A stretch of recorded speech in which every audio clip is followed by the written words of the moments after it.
Hi friends, today we are going to discuss about the OIC, the Organization of Islamic Cooperation. మనం రీసెంట్గా వింటున్నాం UAE Israel మధ్యలో deal అయిన సంగతి, పాకిస్తాన్కు సౌదీకి మధ్యలో గొడవ అయిన సంగతి, ఓఐసీలో బ్రేక్స్ వచ్చినట్టు అనిపిస్తుంది 2 పార్ట్స్గా. మేబీ ఈ సంవత్సరం కానీ నెక్స్ట్ ఇయర్ కానీ బ్రేక్ అయ్యే ఛాన్సెస్ ఉన్నాయి. ఎందుకు అంటే యూనిలేటరల్ వరల్డ్ నుంచి మనం చెప్పుకున్నాం కదా, 1991 తర్వాత only super power country in the world is America. ఇప్పుడు ఏమైపోయిందంటే చైనా దానికి కాంపిటీషన్ వచ్చేసరికి మళ్ళీ బైపోలార్ వరల్డ్, అంటే కోల్డ్ వార్ సైడ్ వెళ్తుంది అనిపించి బైపోలార్ ఆర్ మల్టీపోలార్ అంటే ఎక్కువ శక్తులు, మల్టిపుల్ శక్తులు, అవి ఏవైనా కావచ్చు. అవి అమెరికా కావచ్చు, రష్యా కావచ్చు, చైనా కావచ్చు, ఇండియా కావచ్చు, యూరోపియన్ కంట్రీస్ కావచ్చు. ఇవి ఏవైనా మల్టిపుల్ శక్తులు లెక్క, వాటికి అవి వాళ్ళ స్పేస్లో అవి. ఇండియా చైనా కాంపిటీషన్స్ మన ఏషియాలో, అమెరికాకు చైనా కాంపిటీషన్ వరల్డ్లో, అట్లా డిఫరెంట్ సేమ్. అట్లనే ఇస్లామిక్ కంట్రీస్ మధ్యలో కూడా ఒక కాంపిటీషన్ వచ్చేసింది. ఇప్పుడు ఎవరు లీడ్ చేయాలి? ఒటోమన్ ఎంపైర్ బ్రేక్ అయిపోయిన కాంచి ఆల్మోస్ట్ సౌదీ అరేబియానే లీడ్ చేస్తుంది దాన్ని. సౌదీ అరేబియా కానీ, యునైటెడ్ అరబ్ ఎమిరేట్స్ కానీ, Arab Gulf, Arabian Gulf, Persian Gulf కంట్రీసే లీడ్ చేస్తూ వస్తున్నాయి. ఇప్పుడు ఏమైపోయింది అంటే దీన్ని ఛాలెంజ్ చేస్తూ కొత్త పవర్స్ వచ్చినాయి. దానికి రీజన్స్ ఏంటి, బ్యాక్గ్రౌండ్ ఏంటిది, అసలు ఈ ఓఐసీ ఎప్పుడు ఫామ్ అయింది, ఎందుకు ఫామ్ అయింది అనేది ఒకసారి మనం చూద్దాం. ఈ ఓఐసీ ఇది మొత్తం ఆల్మోస్ట్ ఇప్పుడున్న కంట్రీస్లో 57 కంట్రీస్లో ఉంది. ఇది 2 అబ్జర్వ్డ్ అంటే అబ్జర్వర్స్గా, అంటే ఈ 57 కంట్రీస్లో 53 కంట్రీస్ ముస్లిం మెజారిటీ కంట్రీస్. అందులో ఇంకా మిగతా 4 కంట్రీస్ ముస్లిం కంట్రీసే, బట్ మెజారిటీ ముస్లిం కంట్రీస్ కాదు. కొంత పాపులేషన్, అంటే మ్యాక్సిమం ఎక్కువ పాపులేషన్ ఉన్నది. రష్యా, థాయిలాండ్ లాంటి కంట్రీస్ కొంత పాపులేషన్ ఉన్నది అందులో, బట్ ఏంటిది అంటే మన అక్కడ అబ్జర్వర్స్ లెక్క మాత్రమే, పర్మనెంట్ మెంబర్స్ కాకుండా. ఇండియాకు మెంబర్షిప్ లేదు. ఇండియా ఆల్మోస్ట్ వరల్డ్ ఇస్లామిక్ పాపులేషన్లో 11% ఉంటుంది. One of the biggest Muslim populated country. నాకు తెలిసి 2050 వరకు ఇండియానే హైయెస్ట్ పాపులేటెడ్ ముస్లిం పాపులేటెడ్ కంట్రీ అవుతుంది కావచ్చు, చెప్పలేం. మేబీ పాకిస్తాన్ ఆర్ ఇండోనేషియా కొంచెం ముందు ఉండొచ్చు, ఆ ఛాన్సెస్ ఉన్నాయి. కానీ ఇందులో మెంబర్గా లేదు. అది కూడా ఎందుకో ఒకసారి చూద్దాం. ఎక్కువ ముస్లిం పాపులేషన్ అంతా ఈ నార్త్ ఆఫ్రికా మనకు నార్త్ ఆఫ్రికా ఇక్కడ ఈ ఏరియాలో ఎక్కువ సెటిల్ అయి ఉంటుంది. ఈ మిగతాది ఇది ఇండోనేషియా, మలేషియా, ఈ సౌత్ ఈస్ట్ ఏషియన్ కంట్రీస్. ఇక్కడ మనకు ఇది ఎప్పుడు ఫామ్ అయింది? 1969లో ఇది ఫామ్ అయింది. ఇది ఎందుకు ఫామ్ అయింది అంటే అప్పటి వరకు మనకు ఇజ్రాయిల్కు యూఏఈకి జరిగిన గొడవలల్లో 1967 వార్ తర్వాత 6 డే వార్ జరిగి ఇజ్రాయిల్ వాళ్ళు వీళ్ళని ఓడిస్తారు. ఒక 6 కంట్రీస్ కోయిలేషన్ను ఇజ్రాయిల్ కంట్రీ ఓడిస్తారు. ఓడించినాక అక్కడ అలక్సా మాస్క్, జెరూసలంలో ఉండే అలక్సా మాస్క్ను వాళ్ళు ఆక్యుపై చేసుకుంటారు ఇజ్రాయిల్. తర్వాత అక్కడ మంటలు చెలరేగుతాయి 1969లో. చెలరేగినాక మనకు కూడా ఒక అసోసియేషన్ ఉండాలి, మనం కూడా వరల్డ్ ముస్లిం పాపులేషన్లో ఒక అడ్రస్ చేయగలగాలి, మనం అందరం కలిసి ఉంటేనే ఇట్లాంటివి జరగకుండా ఎదుర్కోగలుగుతాం అని చెప్పేసి ఒక ఆర్గనైజేషన్గా ఎస్టాబ్లిష్ అయ్యారు. ఫస్ట్ 24 కంట్రీస్తో స్టార్ట్ అయింది ఇది. ఎక్కడ? మొరక్కోలో. ఫస్ట్ మీటింగ్ జరిగింది. రాబాట్, మొరక్కోలో స్టార్ట్ అయింది మీటింగ్. దాని తర్వాత ఈ 1972లో ప్రజెంట్ ఫామ్, అంటే ఈ కంప్లీట్గా రూపాంతరం చెందింది అన్నట్టు. ఈ ఫౌండింగ్ మెంబర్స్ వచ్చేసి 30, అందులో పాకిస్తాన్ కూడా one of the founding member. ఇది ఏం చేస్తుంది? ఇస్లామిక్ ఇంట్రెస్ట్ని ప్రొటెక్ట్ చేస్తుంది, అంటే వాళ్ళకున్న ప్రాబ్లమ్స్ని అడ్రస్ చేస్తుంది. రెఫ్యూజీస్ ప్రాబ్లం కావచ్చు, లేదంటే ఇస్లామిక్ పాపులేషన్ వరల్డ్లో ఎదుర్కొన్న సమస్యలు కావచ్చు, డిఫరెంట్ ప్రాబ్లమ్స్ను వీళ్ళు అడ్రస్ చేస్తారు. వాళ్ళకి ఏమైనా ప్రాబ్లం ఉంటే అక్కడ సమిట్లో డిస్కస్ చేసుకుంటారు. ఈ ఓఐసీ ఇంట్రడక్షన్, ఓఐసీ అనేది మనం ఇప్పుడే చెప్పుకున్నాం కదా, ఇస్లామిక్ కోఆపరేషన్. 25 సెప్టెంబర్ 1969 మొరక్కోలో దీన్ని ఫౌండ్ చేసిళ్ళు. ఇది ఎంత పాపులేషన్ ఇప్పుడు ప్రజెంట్గా? 1.8 బిలియన్, అంటే ముస్లిం పాపులేషన్ 1.8 బిలియన్ ముస్లిం పాపులేషన్. అంటే వరల్డ్లో ఆల్మోస్ట్ ఒక 20% నుంచి 25% పాపులేషన్ను ఈ ఆర్గనైజేషన్ లీడ్ చేస్తుంది. 53 అందులో మనం ఆల్రెడీ చెప్పుకున్నాం. దీని హెడ్ క్వార్టర్స్ ఎక్కడ ఉంది? జెడ్డా, సౌదీ అరేబియాలో ఉంది. ఇప్పటికే చెప్పినా కదా దీన్ని సౌదీ అరేబియానే లీడ్ చేస్తుందని చెప్పి. రష్యా, థాయిలాండ్ ఏమో అబ్జర్వర్ స్టేట్స్. ఇండియా, ఇథియోపియాలో కూడా మంచి నెంబర్, అంటే ముస్లిం పాపులేషన్ కన్సిడరబుల్ ఉన్నా కూడా వీటిని కన్సిడర్ చేయలేదు. ఎందుకు అంటే ఇండియా అనేది 1969 అంటే మొరక్కోలో జరిగిన సమ్మిట్లోనే అప్పుడు ఇందిరాగాంధీ ప్రైమ్ మినిస్టర్గా ఉండే అక్కడికి వెళ్ళిళ్ళు, ఆ సమ్మిట్లో పార్టిసిపేట్ చేసిళ్ళు. కానీ అప్పటి పాకిస్తాన్ మిలిటరీ హెడ్, ప్రధానమంత్రి అనుకోండి, ఆయన యహ్యా ఖాన్, ఆయనే అపోజ్ చేసిండు. మీరు ఎట్లా ఇండియాని తీసుకుంటారో, కశ్మీర్ ఇష్యూ ఉంది, వాళ్ళు అక్కడ ముస్లిం మైనారిటీగా ఉన్నారు, మీరు వీళ్ళ ఇండియాని తీసుకోవద్దు, కన్సిడర్ చేయొద్దు అని చెప్పేసరికి వాళ్ళు కూడా తీసుకోలేదు. 30 మెంబర్స్ ఫౌండింగ్ మెంబర్స్లో పాకిస్తాన్ కూడా ఒకటి కాబట్టి దాన్ని తీసుకోకుండా వచ్చేసిళ్ళు. అంటే తీసుకోకపోయేసరికి మన వాళ్ళు మళ్ళీ రిటర్న్ వచ్చిళ్ళు. ఇది రీజన్స్ ఏంటి మరి ఇది స్ప్లిట్ కావడానికి? చాలా రీజన్స్ ఉంటాయి, మల్టిపుల్ రీజన్స్ ఉంటాయి. దేనికైనా కూడా ఒక రీజన్ అంటూ, ఎందుకంటే వరల్డ్ పాలిటిక్స్ కానీ అది చిన్న చిన్న వాటికి చిన్న చిన్న సంఘటనలు ఇవన్నీ immediate reasons. UAE Israel patch up కానీ ఫ్రెండ్షిప్ పెరగడం కానీ ఇవన్నీ చిన్న రీజన్స్. అవి మేజర్ రీజన్స్ చాలా ఉంటాయి. వరల్డ్ పాలిటిక్స్ డిఫరెంట్గా ప్లే చేస్తాయి. అవి ఎట్లా ఉన్నది మనకు కనపడే రీజన్స్, అంటే మేబీ ఇంటర్నల్ రీజన్స్ ఎన్నైనా ఉండొచ్చు, బట్ మనకు కనపడే రీజన్స్ ఏంటియో ఒకసారి చూద్దాం. UAE Israel patch up. ఇస్లాం అనే రిలీజియనే మన జెవిష్కు అగెనిస్ట్గా, అంటే వాళ్ళ బేసిక్ ఐడియాలజీ జెవిష్కి అగెనిస్ట్గా ఉంటుంది. ఎందుకంటే అవి మూడు ఒకటే ప్రాంతం, ఇస్లాం, క్రిస్టియానిటీను, జెవిష్ మూడు ఒకటే ప్రాంతానికి చెందిన మతాలు, ఒకటే కాడ ఆల్మోస్ట్ ఒకటే దగ్గర పుట్టిన మతాల, అరేబియన్ ఏరియాలో పుట్టిన మతాలు కాబట్టి ఆ క్లాషెస్ ఎక్కువ ఉంటాయి. జెవిష్ అంటే వాళ్ళకి ఎక్కువ అగెనిస్ట్ ఉంటారు. మళ్ళీ జెవిష్ ఎక్కడ దూరం అంటే వీళ్ళ యుద్ధాల తర్వాత కొన్ని రోజులు అరబ్స్ ఆక్యుపై చేసిళ్ళు. టర్కీ ఒటోమన్ ఎంపైర్ కింద ఉండేది ఇజ్రాయెల్. ఎప్పుడైతే సెకండ్ వరల్డ్ వార్లో ఒటోమన్ ఎంపైర్ కొలాప్స్ అయిపోయాక ఆ ఏరియా బ్రిటిష్ కంట్రోల్లోకి వెళ్ళింది. బ్రిటిష్ కంట్రోల్లోకి వెళ్ళినాక యూరోప్ నుంచి కానీ వేరే వేరే ప్లేసెస్లో ఉన్న ముస్లిమ్స్ మొత్తం, మన జెవిష్ మొత్తం వచ్చి ఆ ప్లేస్లో, అంటే అక్కడ పాలస్తీనియన్ ప్లేస్లో వచ్చి సెటిల్ అవ్వడం స్టార్ట్ చేసిళ్ళు.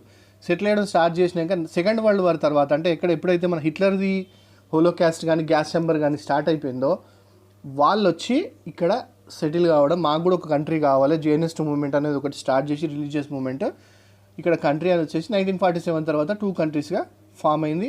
అప్పటి నుంచి ఒక 3-4 వార్స్, మల్టిపుల్ టెర్రరిస్ట్ అటాక్స్, వాళ్ళు వీళ్ళని అటాక్ చేయడం, వీళ్ళు వాళ్ళని అటాక్ చేయడం కంటిన్యూస్గా నడుస్తూ ఉంది.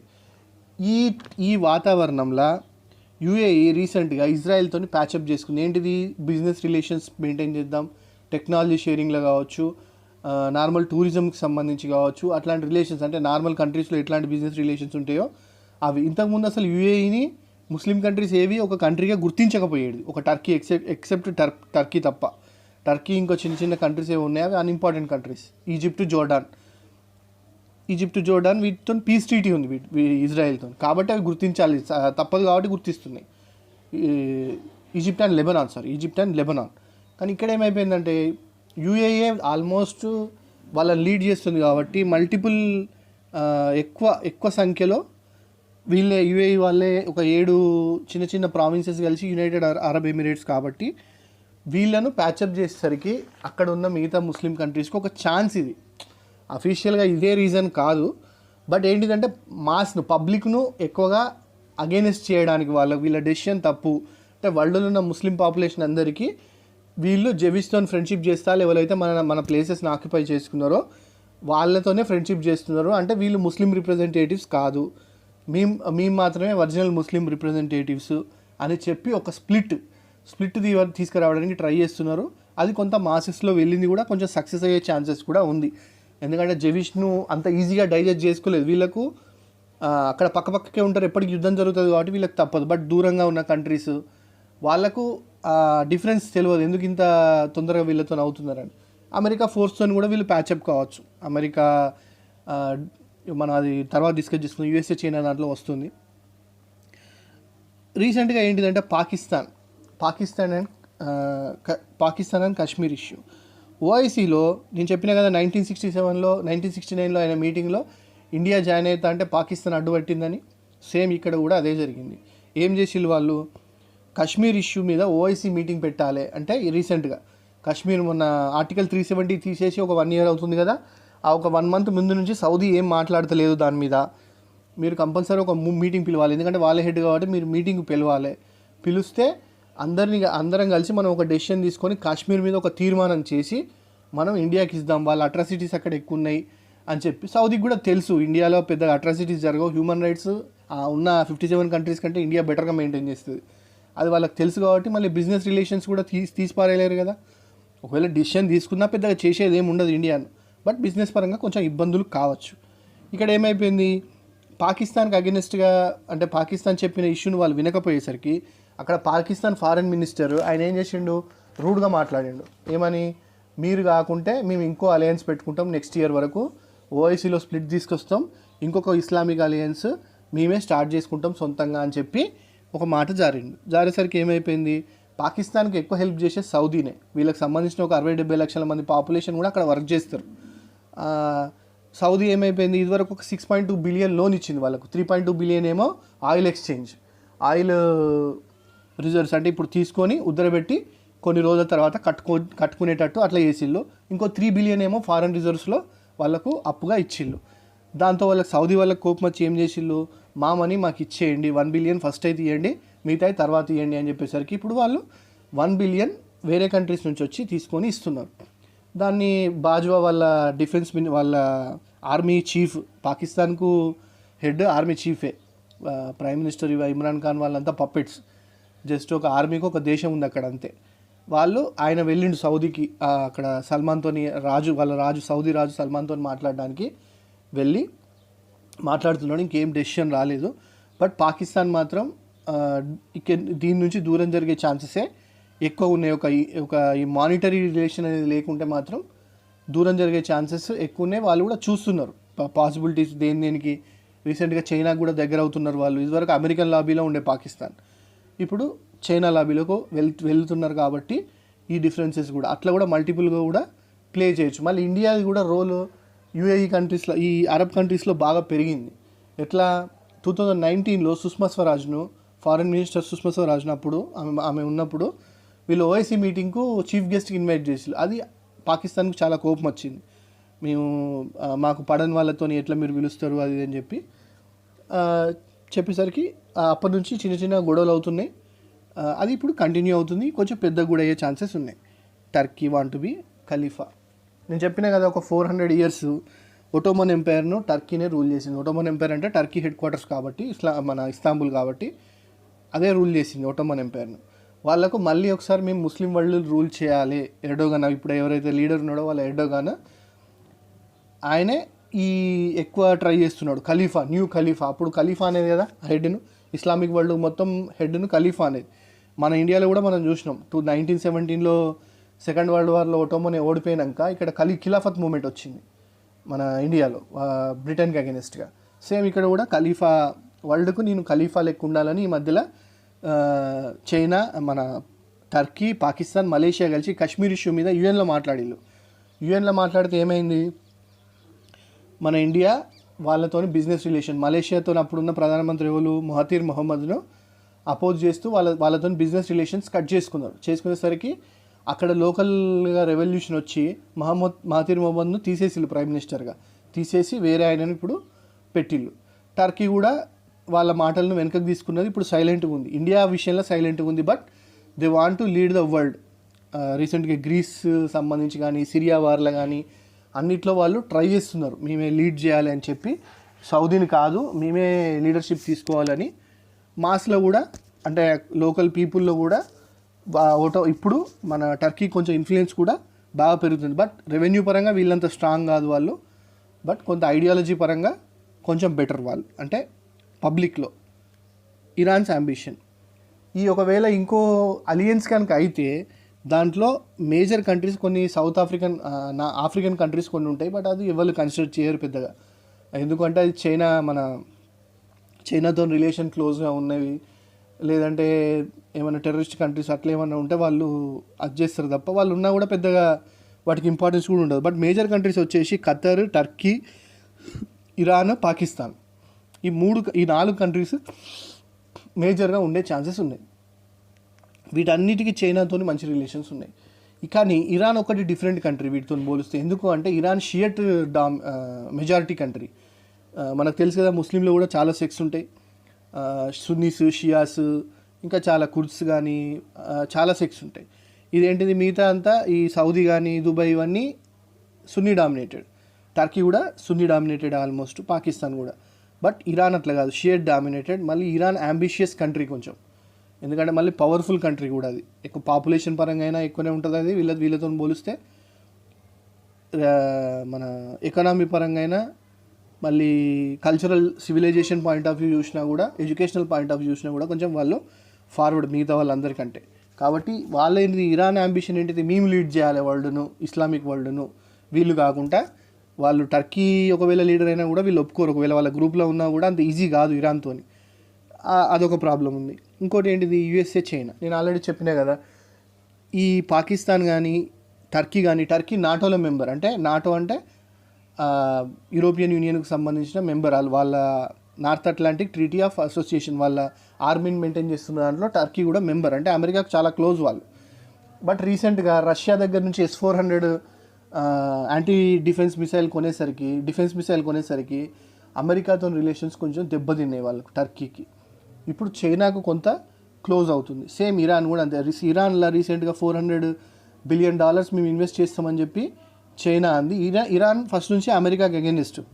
వాళ్ళ కోమినేని వాళ్ళ హోమ్ మినిస్టర్ని చంపడం కానీ, అమెరికా రీసెంట్గా వాళ్ళ మీద ట్రేడ్ రిస్ట్రిక్షన్స్ పెట్టడం కానీ, అట్లాంటివి చేయడం వల్ల వాళ్ళకి ఆ డిఫరెన్సెస్ ఉన్నాయి. మళ్ళీ ఈ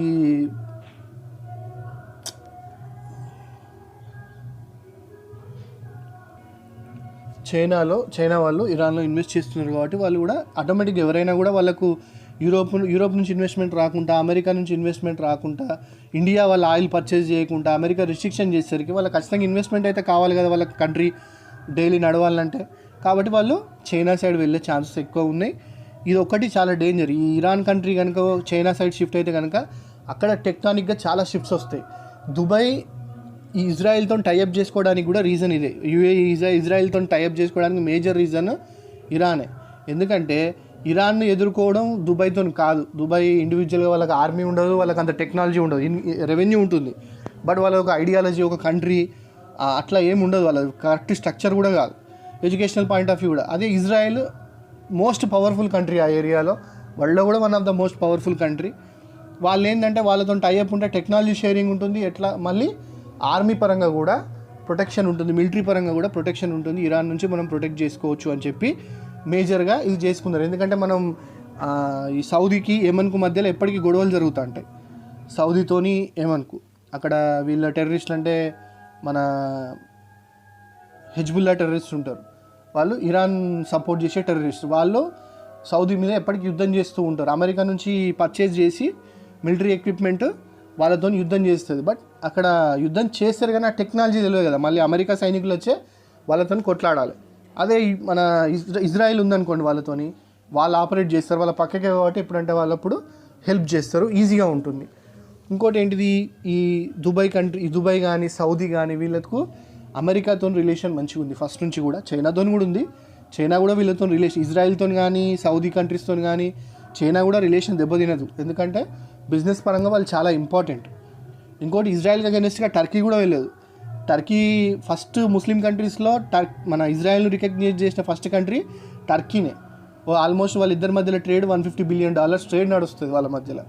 ఇప్పుడు ఏదో మాట్లాడుతున్నారు, అది జస్ట్ పొలిటికల్ రీజన్స్తో మాట్లాడుతున్నారు, కానీ నిజంగా టర్కీ ఇజ్రాయెల్ని ఇన్వైట్ చేసేంత అది కూడా ఉండదు, వాళ్ళకి అంత పవర్ఫుల్ కంట్రీ కూడా కాదు అది. ఈ యూఎస్ఏ ఇక్కడ లోకల్ కంట్రోల్ చేయాలంటే వాళ్ళకి ఎవరో ఒకరు ఉండాలి కదా, చైనా ఇన్ఫ్లుయెన్స్ పెరగకుండా. ఈ సౌదీలు కానీ దుబాయ్ కానీ ఇవన్నీ ఏంటిది, ఇవి వాళ్ళు ప్రొటెక్ట్ చేసుకోలేరు కాబట్టి అమెరికన్ వాళ్ళకు ప్రొటెక్షన్ ఇస్తుంది, ఆ ఏరియాని మొత్తం కంట్రోల్ చేస్తుంది. ఇప్పుడు సూపర్ పవర్ అయ్యే ఛాన్సెస్ చైనాకు కూడా ఉన్నాయి కాబట్టి ఇప్పుడు కాంపిటీషన్ అయిపోయింది వాళ్ళ రెండింటికి మధ్యలో. ఎవరు ఎక్కువ కంట్రోల్ చేస్తారు, చైనా కంట్రోల్ చేస్తే చైనా సైడ్ ఎవరు వస్తారు, యూఎస్ఏ సైడ్. ఒకవేళ స్ప్లిట్ ఓఐసీలో కనుక స్ప్లిట్ వస్తే 100% ఒక స్ప్లిట్ అయిన భాగం ఒకటి అమెరికాలో ఉంటుంది, అమెరికాతో వెళ్తుంది, ఇంకొకటి చైనాకు అసోసియేట్గా వెళ్ళే ఛాన్సెస్ ఎక్కువ ఉన్నాయి. మేబీ వార్ వస్తే ఈ వార్ అనేది 100% ఉంటుంది అని చెప్పలేం, బట్ డివిజన్ మాత్రం ఈ 2 డివిజన్స్ జరుగుతాయి కంపల్సరీ. ఇది ఏది జరిగినా ఇండియాకి పెద్ద నష్టం లేదు, ఇండియాకి ప్లస్ పాయింటే. ఎందుకంటే ఇండియాతో రిలేషన్ ఇంకా పెరుగుతుంది ఇప్పుడు సౌదీ కానీ దుబాయ్ కానీ. ఎందుకంటే వాళ్ళకి ఇదివరకు ఉన్నంత oil reserves only oil dependent economy కాదు. సౌదీ మన యూఏఈ ఒక ఇంటెలిజెంట్ డెసిషన్ తీసుకునేది ఏంటంటే ఇజ్రాయెల్తో టైఅప్ పెట్టుకొని వాళ్ళకు రియాలిటీ అర్థమైంది. ఎందుకంటే ఆయిల్ ఎక్కువ రోజులు సర్వైవ్ కాలేము ఆయిల్ మీద, ఎందుకంటే రీసెంట్గా మనం చూసినాం ఎంత తగ్గిపోయిందో ఆయిల్ డాలర్ పర్ మన $40 పర్ బ్యారెల్ వచ్చింది. మళ్ళీ ఇంకొక 5-10 ఇయర్స్ తర్వాత ఎలక్ట్రిక్ వెహికల్స్ వస్తే ఈ ఆయిల్ ఎకానమీ మీద సర్వైవ్ అవుతారని కూడా గ్యారంటీ లేదు. ఒకదాని మీదే డిపెండ్ అయితే మల్టిపుల్ ఫోల్డ్స్కు వాళ్ళ ఇన్వెస్ట్మెంట్ పెరగాలి అని చెప్పేసి వాళ్ళు డిఫరెంట్ సెక్టార్స్లో ఇన్వెస్ట్ చేస్తున్నారు. రీసెంట్గా మన సౌదీ కూడా మన ఇండియాలో $100 బిలియన్ ఇన్వెస్ట్ చేసింది. ఎందుకు అంటే గ్రో అయ్యే ఛాన్సెస్ ఉన్న కంట్రీస్లో డెవలప్ చేస్తారు. మనకు ఈ 2 డివిజన్ అయినా కూడా మనకు లాభమే. టర్కీ కూడా మనల్ని కాదని ఏదో మీదికి స్టేట్మెంట్స్ ఇస్తుంది కానీ మనల్ని కాదు అని చెప్పి బిజినెస్ చేసేంత ఛాన్సెస్ ఉండవు. సేమ్ ఇరాన్కు మనకు ట్రెడిషనల్గా చాలా మంచి రిలేషన్స్ ఉన్నాయి. ఇంకా చైనా కంటే ఇరాన్కు టర్కీ కంటే కూడా మనతో చాలా బెటర్ రిలేషన్స్ ఉన్నాయి హిస్టారికల్గా కల్చరల్గా కూడా. కాబట్టి ఇండియాకి జరిగే నష్టం ఏం లేదు, ఇండియాకి దీంతో లాభమే. ఇంకా దుబాయ్తో బిజినెస్ పెరిగే ఛాన్సెస్ ఉన్నాయి, దుబాయ్ కానీ అరబ్ కంట్రీస్తోని. అది మనకు చాలా plus point. Thank you very much. World పాలిటిక్స్లో మనం ఈ కరోనా పాండమిక్ టైంలో 2020 year not only economic front, technology point of view కావచ్చు, హెల్త్ పాయింట్ ఆఫ్ వ్యూ కావచ్చు, ఇవే చేంజెస్ కాదు, వరల్డ్ పాలిటిక్స్ కూడా చేంజ్ అవుతున్నాయి, ఎకనామిక్ స్ట్రక్చర్ చేంజ్ అవుతుంది. మనం కంట్రీస్ని చూసే విధానం అంటే పవర్ బ్లాక్స్ అనేది షిఫ్ట్ అవుతూ ఉంది. Thank you very much. మీకు దేని మీద డౌట్ ఉంటే ఒకసారి నాకు చెప్పండి కామెంట్స్లో, నేను దాన్ని చెప్పే ట్రై చేస్తాను. Thank you very much. Please share.